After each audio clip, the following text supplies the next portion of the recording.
Well everyone, we made it. The DCEU is on life support, movies just aren't making money. Meanwhile, Marvel just released Spider-Man bajillion dollars. Joker made money, the Batman is looking like it's going to make money. No one really knows where the DCEU is headed. But keep pushing, said the leadership. We will overwhelm the audiences with DC content until they have to give us money. In case you missed it, I'm going through the entire DCEU's history and seeing what went wrong or right with every single project. In the last two videos, we tackled the Snyder years and the Hamada years, and now we will talk about the last gasp of the DCEU, an era that begins with the first and only DCEU show in the year 2022.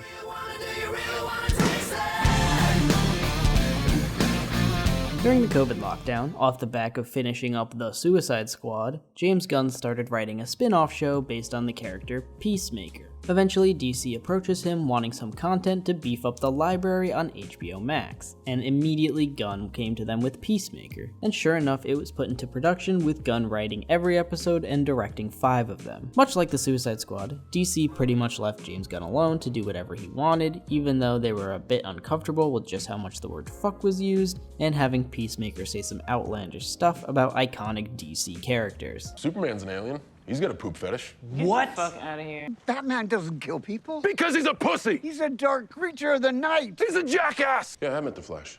Like everybody else who's ever met him, I thought he was an unbearable D-bag. They also maybe sort of definitely interfered with a certain cameo at the end of the series, but I'll get to that a bit later. The series revolves around Peacemaker, who survived his bullet wound from the Suicide Squad as he returns home and is forced into another Black Ops mission, this time involving a race of alien butterflies. Now, it's no secret to anybody who has ever watched any of my videos that I am a bit of a James Gunn meat writer. The Guardians movies are my top 3 MCU movies, 2 is the best, don't at me.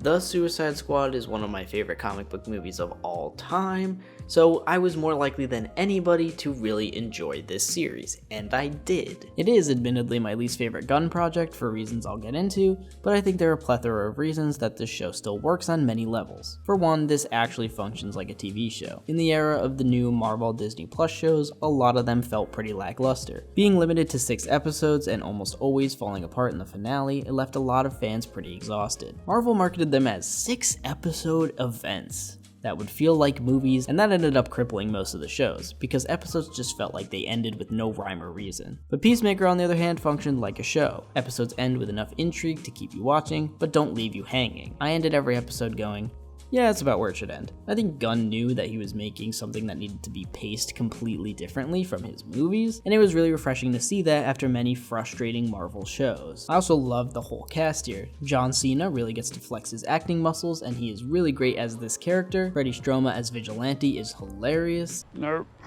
It changed from what it was 2 seconds ago. I was about to cough.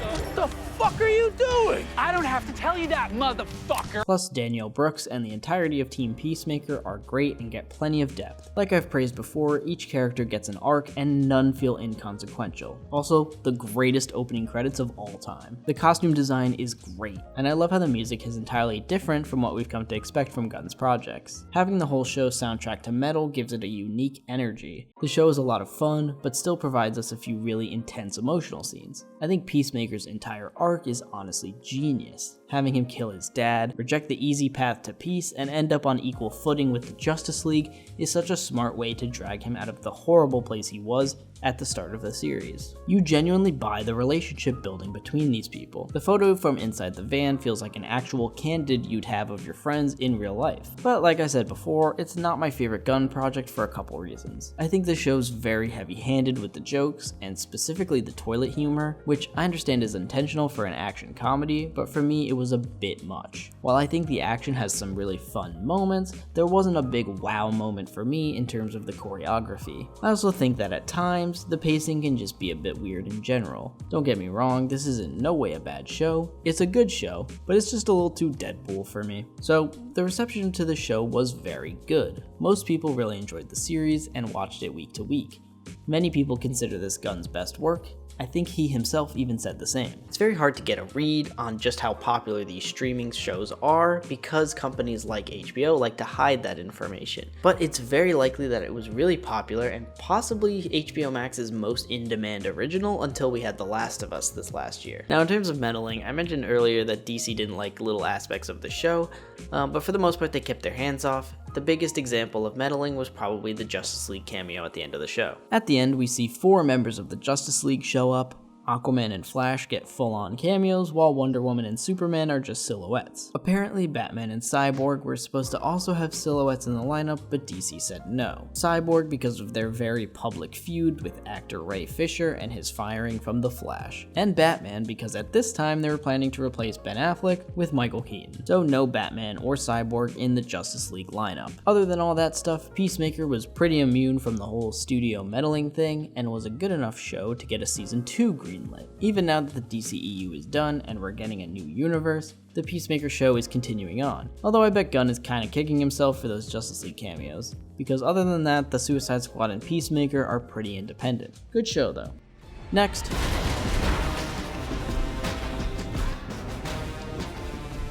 Finally, after 15 years of being officially cast as Black Adam, we are finally going to see Dwayne Johnson's passion product, his role as Teth Adam. All things considered, even though the movie is conceptually extremely hilarious, despite the fact that the acting is pretty stiff, I don't think this movie is actually that bad. Sorry guys, I'm still gonna make fun of it, but it's not that bad. The movie revolves around Black Adam being awakened during a time of political turmoil in Kahndaq, and the Justice Society coming to stop him from murdering everybody he comes across. So there are a couple things I actually quite like here. First of all, the Justice Society is actually really cool. Hawkman and Dr. Fate have these really cool designs and get great moments to shine. Pierce Brosnan was an incredible get for Dr. Fate. Such a great casting. Cyclone is cool as well, and I like that Atom Smasher is just a really nice guy, even if he is still using that To All the Boys I Loved Before level riz. What do you do?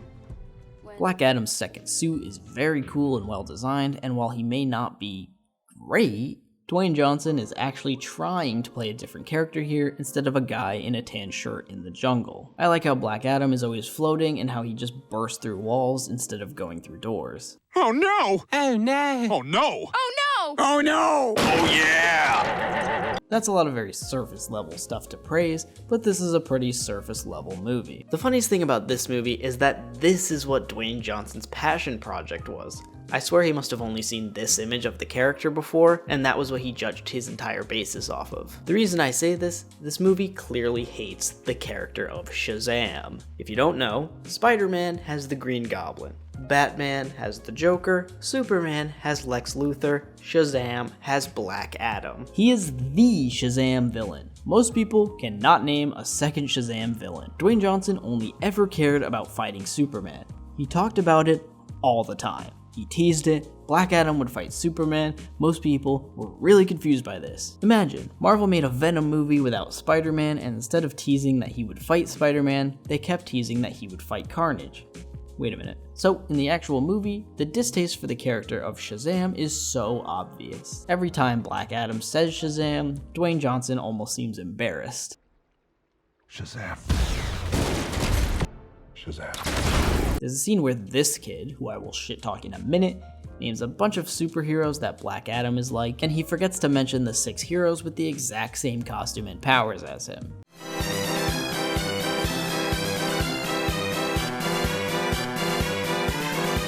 Sidebar, I really dislike how all the posters in this kid's room are actual famous comic art. This is pretty nitpicky, but it would be cool to commission some comic artists to actually make in-universe art, instead of using art that does not have the same vibe as the heroes in this universe. Anywho, this kid is so fucking annoying. I do not know why he or his mom are in this movie, and why it's this much. All they do is dump heavy exposition on us. No, what you are is a neo-imperialist enforcer from halfway around the world, sent here to steal my country's natural resources. I gave up my job at university and moved 4 times. It doesn't mean I'm gonna abandon my country. And this kid is so annoying. He skateboards everywhere. Even if it's only a stretch of like 4 feet, you can bet he's gonna hop on the skateboard when he is in direct danger. He takes the time to put his skateboard down and skate the small distance. I just think if I were writing this movie, I'd have Dr. Sivana be the one to unleash Black Adam, and then the JLA would have to come in and clean up that mess, and Black Adam just wants to continue his mission as protector of Kahndaq. Most of the movie could stay the same, but it would just get more time with the JSA, tie it into Shazam, and get rid of this dumbass kid. I think the plot of the movie would be more fun if it was more linked to Shazam. You could just roll Shazam 2 and Black Adam into one movie and both would have been a lot better for it. The comedy in this movie is very generic, all the music they put in is annoyingly on the nose. Paint it black. How'd they think of that one? Also, Waller shows up and looks so bored. She looks like she's just reading off cue cards. Overall, the movie is a generic superhero movie that plays it very safe. It's very easy to forget that Black Adam is supposed to be a villain. We also get Henry Cavill's return in the post-credit scene, and then he posted a triumphant return on Instagram, and then he was fired. And then Dwayne Johnson was fired. So, the movie didn't make enough money for DC to want to continue on with their Black Adam plan. It's worth mentioning at this point, Walter Hamada had left the company due to WB's cancellation of Batgirl, and then Gunn and Safran were made CEOs right around this movie's release. So they were kind of stuck with the fallout of a decision that wasn't theirs. Remember how I mentioned earlier that The Rock was obsessed with fighting Superman? He was the one who basically forced WB to put Henry Cavill in the post-credits and was trying to force a Black Adam-centric version of the DC universe. It's not hyperbole to say he literally wanted Black Adam to be DC's Iron Man. But obviously that didn't happen, and Black Adam did not, after all, change the hierarchy of power in the DC universe. Last time I talked about how much I liked Shazam 1. So the weird phenomenon with this movie was that as the trailers kept coming out, I kind of started thinking to myself, damn, maybe Shazam was a one-time thing. And I think a lot of people felt the same way, because the best way I can describe this movie is the party is over, but he's still here. This movie just feels like it's trying a lot harder to recapture what it was that was as special as last time. Alright, so movie was greenlit after the first. Again, DC was pretty trusting with this one, so there weren't many restrictions or interfering in place. But due to COVID, the movie was delayed and undelayed like 100 times. At one point, they were even going to release it on the same day as Avatar 2. I'm sure that would have worked out great, guys. Don't you remember what happened last time? But lo and behold, it did eventually release in 2023, and this movie's kinda lame.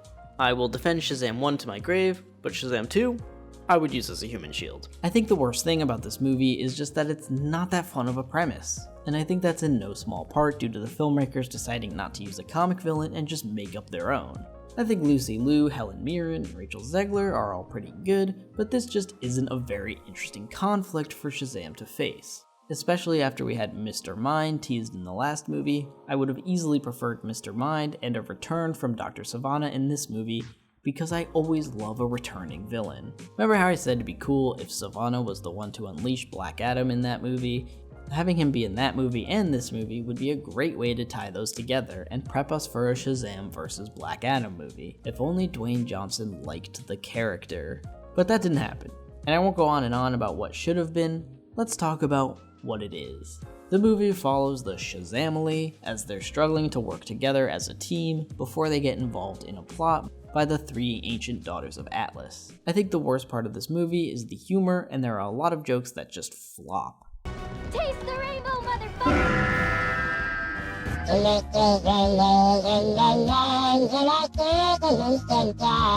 The humor gets in the way of a lot of the emotional beats. In the last movie, I praised that Levi and Angel felt like the same person, but that is not the case here. Zachary Levi is so fucking annoying. It is a constant bombardment of humor from him, and so little of it lands. The worst part is, Asher Angel is much better in this movie as Billy, but he is barely in it. I mean it, there's a 40-minute stretch of movie that Billy just straight up isn't in. And the difference in personality between these two is so night and day at this point that I was begging for more Billy. That's not to say there are no good jokes, there are a couple moments that made me laugh. Freddy! I'm gonna call the hot one. Her? No, the male hot one. Him. I especially like how in the background of this scene, hungover Mary is just chugging a Gatorade, which reminds me, most of the other kids and their adult counterparts are really good. This movie would be so much better with more Mary and more of the parents. There's a whole conflict about Billy's fear of losing his new family now that he is about to age out of the foster system, and there's some decent payoff to it, but it's not explored nearly enough. I wanted more scenes of Billy, not adult Billy, just with his family. I think there's a narrative thread that they could use that Billy doesn't like being in child form because it reminds him that he'll be 18 soon, so he stays as Shazam to cope. But the movie doesn't explore that, at all.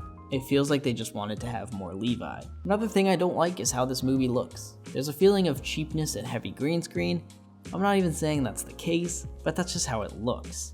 This bridge scene, while conceptually fun, just looks artificial.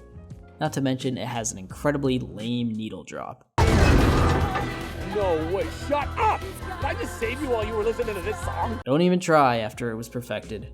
Do not invoke the king's name. There are still some fun bits to this. David F. Sandberg's horror roots still shine through in a few scenes, especially this horrible Splinter scene. And this scene where the teacher is mind controlled into committing suicide.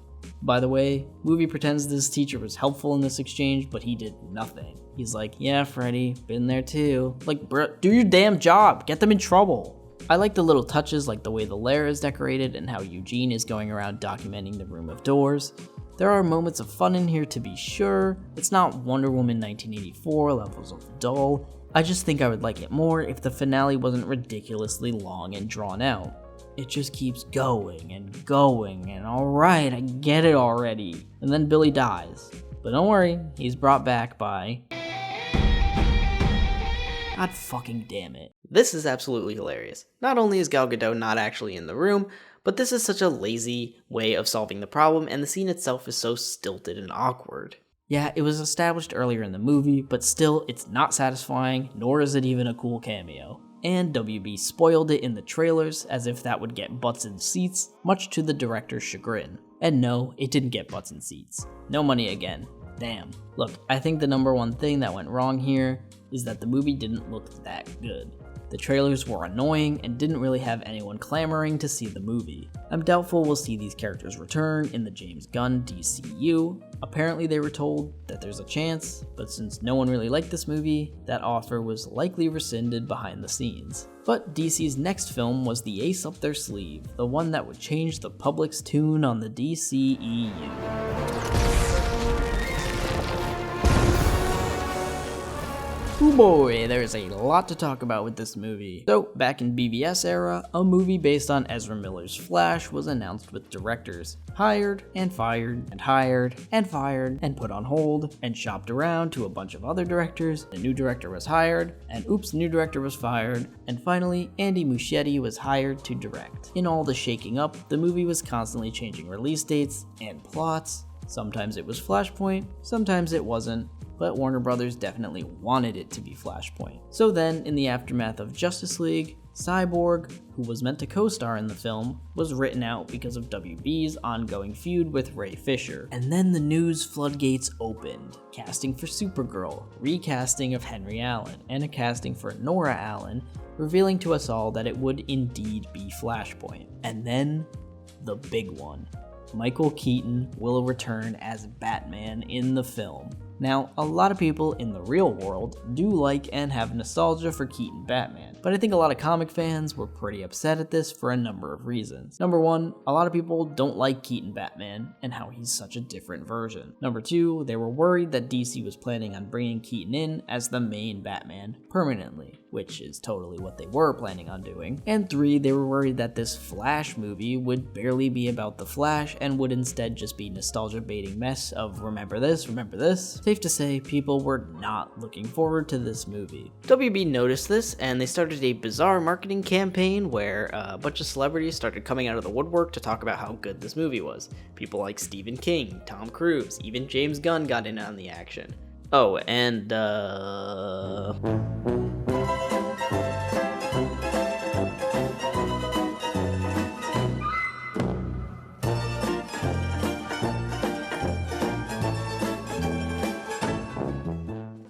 Yep, the lead star had a string of allegations and pretty much a full mental breakdown in a very public way, which crippled the interest of a lot of folks and also prevented them from really being able to promote the movie. And then it came out. Look, I'm just gonna say it, I don't think this movie is that bad. Hang on! I do think a lot of this movie is bad. Some of it is the worst, most evil thing I've seen in a major motion picture. But I gotta judge the movie as a whole, and the first 2/3 are kinda fun. So let's get into it. I think the opening bit here with Flash and Batman is a fun opening. There's some clever visual ideas here, and god damn it. Okay, yeah, the babies are the ugliest thing I've ever seen. This movie has a weird obsession with really grotesque humor, and it just doesn't work. This whole scene just feels a bit uncomfortable, and it's not funny. It's just weird. Like, this nurse is just screaming her head off. Like, am I supposed to laugh? Shut up! But anyway, it's fun to see Batfleck out in the daylight having a chase scene. He moves around more acrobatically, and that is cool to see. But he is wearing the new worst bat suit ever put to film. But his bat voice, on the other hand, has improved. You can handle the hospital, Barry. Somebody has to save the rest of the world, so I was gonna do that. The Flash's running looks really weird and unnatural. We get this fucking cameo. Alright, I like the Wonder Woman theme a lot. But after this fucking movie and Shazam, it's starting to get on my nerves. This whole bridge scene is just really stilted and weird. We even get the same joke from Justice League, and it's still not funny. I know sex exists, I've just never experienced it. All that said, the opening bit is fun, it's just filled with baffling creative decisions that prevent it from being fully enjoyable. After this opening, we get to the actual plot of the movie, and this is where I think it has some severe structural issues. If you're not familiar with the Flashpoint storyline, the basics are that Barry decides to go back in time to prevent his mom from being killed and his dad from being sent to prison for her murder. Doing this creates an alternate timeline where the world is widely worse. Superman is captured and imprisoned, Atlantis and Themyscira are at war, and Bruce Wayne was killed instead of his parents, resulting in Thomas Wayne being Batman. Basically, Barry creates a fucked up world, and he has to choose to let his mother die in order to fix it. Now I think that Flashpoint is a very severely overrated story. The comic is a bit of fun, but I think it's annoying that the discussion around any on-screen version of the Flash eventually devolves into, but when are they gonna do Flashpoint? There are numerous better Flash stories out there and a lot more interesting villains to do instead of Flashpoint. But whatever, this movie decided to do Flashpoint, and while I think there are some decent versions of those ideas here, it does do it completely wrong. Doing Michael Keaton Batman instead of Thomas Wayne, I actually don't mind that much. The end result is mostly the same. We have a version of Batman who's a little off. I appreciate the fact that they didn't change Michael Keaton Batman from being a complete lunatic. Having Supergirl instead of Superman is also a good idea for this parallel dimension. However, she is really underdeveloped. Given the marketing, it's shocking just how late into the movie she's introduced. But I think the worst offense is replacing the Atlantis-Amazon war with Zod's invasion. Not because I hate Zod or anything, but because this kind of makes the universe Barry created seem not that bad. I don't really buy that Supergirl wouldn't be able to stop them. Yes, I know it's kind of her first day on Earth, but still the fact that she isn't able to do what Clark was makes her seem really weak. I think the world Barry created in this movie should have been a lot more hopeless. The only consequence of there being no metahumans is that no one can stop Zod. I think it would be cool to have Barry realize how bad the world is, only to have him be like, well, it can't possibly get any worse, and then have Zod show up. There's also a lot to be said about the fact that this story hinges on us being emotionally invested in Barry's mom and his decision to let her go, even though we straight up don't see her for most of the movie. If we actually knew her character, we might be more invested when Barry has to make the hard decision. The movie also has no villain, and I'm not sure why they didn't just use Reverse Flash. Having a reveal at the end that there's just this guy who's been meddling with Barry's life this whole time and is responsible for every bad thing in it could be hard-hitting and cool. In this movie, we never learn or hint at what it was that killed Nora Allen. Instead, we get this dark Flash who is a younger version of Barry gone evil, which I just don't buy. The whole catalyst for Dark Flash is that young Barry has an obsession with saving Kara, even though he barely knows her. Those are the bigger, broad problems with the movie, but before I get into specifics, I want to talk about some things that I do like. The marketing for this movie made it look like this was going to be a Batman movie dressed up as a Flash movie, and that's not really the case. Barry is very much the main character here, and I think Ezra does a pretty good job with playing two versions of the same person. And even though bringing Keaton back is a bit of nostalgia baiting, it's not nearly as egregious as I thought it would be, though it certainly has its moments. You want to get nuts? Let's get nuts. I think while a lot of this movie is butt fucking ugly, the first 2/3 look pretty good for the most part. It's just the finale where I really start to check out. The whole breaking Supergirl part out is fun, Keaton gets to be cool sometimes, and I don't mind him playing the character like this since it's meant to be an alternate universe Batman. Like I said earlier, I don't think this movie is that bad for most of it. The part where Barry's teaching himself how to be the Flash and discovering everything that went wrong with the world is a bit of fun, but then it devolves into the worst thing you've ever seen. Not only does it look like complete fucking dog shit, but the movie keeps acting like it's doing cool stuff when it just isn't. Though it is hilarious to see Bat Keaton keep killing himself, I love this one time where Barry's like, "No, don't, you'll die," and Keaton's just like, "I bet." Bruce, pull off that gunship is shield protected. Roger that. This also seems like a good time to talk about the CGI. Back when the movie was coming out, the director started talking about how there was some intentionally bad CGI. And, well, I do think that might be true in these Chrono Bowl sequences where it very clearly is meant to look off, but I don't think that explains a lot of the rest of the movie. And even if it is intentional, it still looks stupid. Snyder gave you the template for how to make time travel look cool, so just do that. Also, evil cameos. This is actually, no exaggeration, the worst fucking piece of shit sequence I've seen in my entire life. Making CGI deepfakes of dead actors is some straight up villain shit. Who is this for? Who likes this?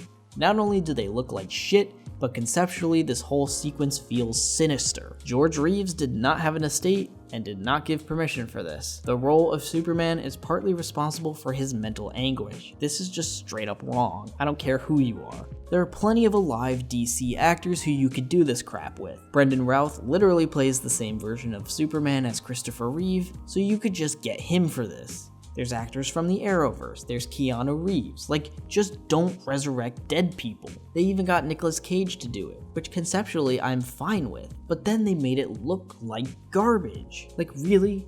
You resurrect dead actors before asking Grant Gustin or John Wesley Shipp, actors who actually played the Flash. This made me so angry, I need to move on to some lighthearted nitpicks. The Tooth thing is not funny. Who is this for? The Batmobile gets this triumphant reveal, and then it's never used. The script is so lazy, instead of setting up any form of conflict, they almost always take the easy way out. Awfully convenient that there's a thunderstorm right over the Batcave when Barry needs his powers back, isn't it? Barry just assumes he's losing his powers instead of it being naturally shown. This is bare minimum screenwriting stuff. Although the scene of him running without powers is kind of funny, I can't lie. Also, this tape measure gag. Those are the only two jokes I like. Flash shooting lightning is fucking stupid and I hate it. I know it's in the show and in some of the comics, but it's still bad. Also, Barry in this last scene with his dad acts like he did something when this was a straight up accident. Although the scene with his mom is quite touching. In a better movie, this would be tear-jerking. Oh my god, my head actually fucking hurts with this one. There is so much to make fun of here. But this section is already running long, so I have to move on. Movie didn't make money. Shocking, I know. DC probably thought it would, given the Keaton marketing, but nah. And I think they were maybe considering keeping some of the cast, but now I think that ship has sailed, since most fans really didn't like this, and most casuals didn't bother to watch it. Like I said, I think the movie as a whole is okay, but with some major and minor tweaks, this could actually be a really great movie. As it stands, it's a mid-movie with some of the worst shit I've seen in my adult life. You used monkey as a dartboard! Let's move on and talk about a good movie. So these next two I won't do a crazy amount of depth on because I did separate videos on them when they came out. So if you're interested in hearing more, the links are down in the description and you can watch there. So Blue Beetle started development as an HBO Max original, like Batgirl. Under Hamada, the plan was to make a few of these straight to streaming movies like Wonder Twins, for example. Batgirl got cancelled and never released despite being mostly complete, another evil anti-art decision from normal guy David Zaslav. But I guess Blue Beetle was considered good enough to live to fight another day. So in August the movie came out, and I liked it a lot. If I was a kid when this movie came out, I would be obsessed with all things Blue Beetle. Joel Maridueña is so charismatic and fun to watch in this movie. He really is able to nail some of the more dramatic scenes and make you feel for him. The movie is not afraid to have Jaime confront adult themes like death. I appreciate how involved the family is in the conflict so that we really buy the resolution. George Lopez is hilarious. I'm Jenny. I'm Jenny. Hi, Jenny. Some of the action looks really cool. they're able to show off the Scarab's different abilities in inventive and fresh ways. I do think the villains are pretty underdeveloped, but I don't mind that much because the rest of the movie is just a blast. If I were to nitpick anything, I don't like how Blue Beetle just stands there and lets the villain die. I don't know, it seems a little bit antithetical to the rest of the movie. There's great musical cues, Blue Beetle gets his own theme that's really good. I think there's a lot of fun references to Ted Kord Blue Beetle throughout the movie, and his lore is actually woven into the story, which I think was a great choice. Visually, this often looks like a Kia commercial, a little more than I would like, but with the limits of this movie, I think there are a lot of instances where the visuals do stand out. The design of the Beetle suit is great. I wish we got to see Jaime struggle with working with Kajida a little more, kinda like how Eddie Brock and Venom have to learn to work together, Jaime and Kajida have to work together in the comics, and that's some of my favorite stuff in them. They do a great job of incorporating his Mexican culture into the movie without glossing over it. You can really see how important his family and his culture are to Jaime and how that defines him as a hero. Unfortunately, this is the lowest grossing DCEU movie ever, which is a shame because it's so much fun. But if you're like me and love the movie, the good news is that regardless of if it has a sequel or not, James Gunn has spared Joel Dueña from being recast, and he will be seen again in the new DCU. I think this was a great decision. I think Blue Beetle is a character that audiences could really latch onto. DC has always been kind of missing their Spider-Man character, their everyman grounded type of hero, and I think Blue Beetle could really fill that role. After this, there was only one movie left before the DCEU is sent to go live on a farm.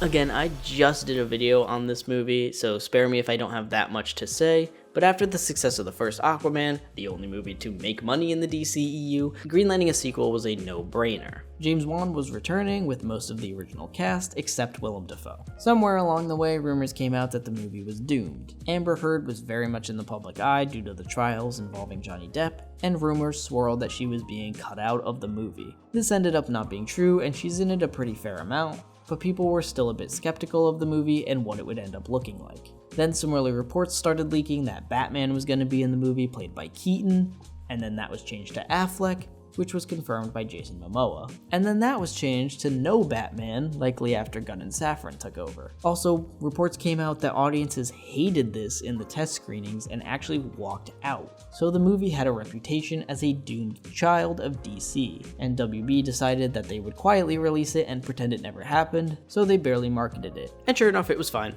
I thought this was a decently fun movie. I had no strong thoughts in either direction. There was some cool stuff, some dumb stuff. It's fine.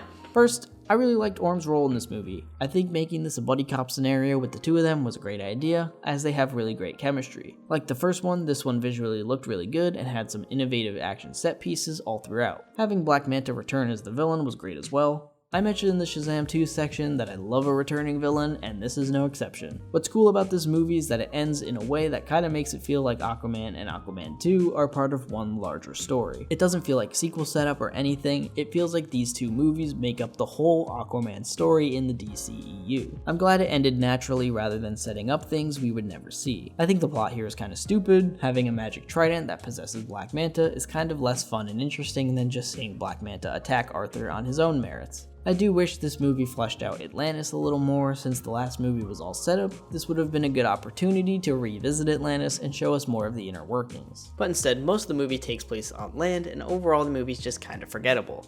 This movie's not out on Blu-ray yet, so I haven't re-watched it, and honestly I'm struggling to remember things. Topo the Octopus was cool, and You know, maybe you should watch the full review, because I'm kind of tapped out here. Talking about The Flash took all my energy away. Anyway, the movie actually didn't do that bad financially, grossing more than pretty much all the DCEU movies since the first Aquaman. Had DC bothered to market this, it probably would have been a success for them. But Aquaman is more likely through at DC for a bit. All signs point to Jason Momoa transferring to playing Lobo in the DCU, so I think mostly everyone is content to let sleeping dogs lie. So that's it.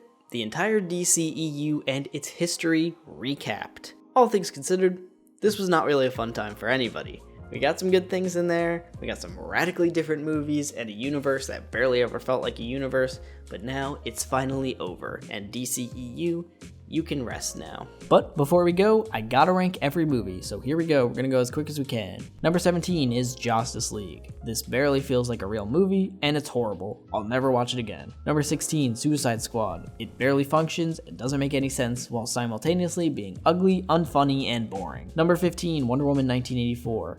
This movie has no right being this boring, and it kind of really hurt the character of Wonder Woman and her reputation. Number 14, Man of Steel. Hot take, I know, but I dislike this movie quite a bit. It gets Superman all wrong for me and just does too many things that piss me off. Number 13, Batman v Superman. I think this movie has more merit than it is often given credit for, but Batman is a mass murderer, which really harshes its mellow. Number 12, Shazam, Fury of the Gods. This movie is just kind of annoying, and tries but fails to recapture the charm of Shazam 1. Number 11, The Flash. I shit talk this to death, but I maintain that it is mostly watchable until it decides not to be. Number 10, Aquaman and the Lost Kingdom. It was a fun time, but I barely remember anything that happened in it. Number 9, Black Adam. It's generic as fuck, but the Justice Society is rad, and it doesn't do anything egregiously bad. Number 8, Aquaman. Everything from here on out, I would actually recommend to people. I've said it 1,000 times, and I'll say it again. This movie's a ton of fun when you don't have a bitch in your ear telling you that it isn't. Number 7, Blue Beetle.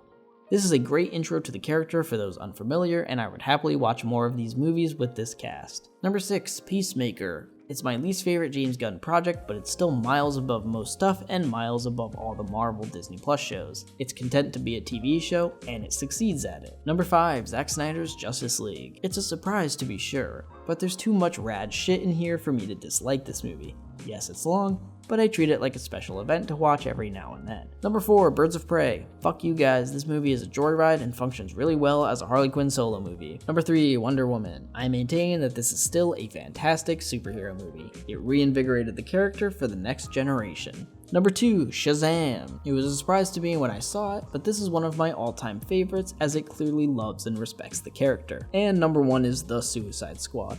Not just the best DCEU movie, but also in my top 5 comic book movies of all time. It's so good. When the DCEU started, I was 13 years old. Now at 24 years old, it is all coming to an end. I've defended the franchise, I've hated it at times, but overall it did contribute to what I think made me a more opinionated fan of movies and comic book movies specifically. It's almost weird to think of DC having a cohesive cinematic universe going forward, but I'm really excited to see what's in store. If you like this video, be sure to leave a like and leave a comment. Let me know what your DCEU ranking. I'd be interested to see what those different ones might be for people. And let me know what DCU movie you're looking forward to in the new universe. For me, it's definitely Superman Legacy. I mean, that's my favorite character of all time. It's obvious. But a close second would be Lanterns, as it's very weird that we haven't had any Green Lantern media in so long. We had an entire DC universe with no Green Lantern, and that's really weird. So, thanks for watching, and we'll see you next time for a non-DC related video. You used monkey as a dartboard!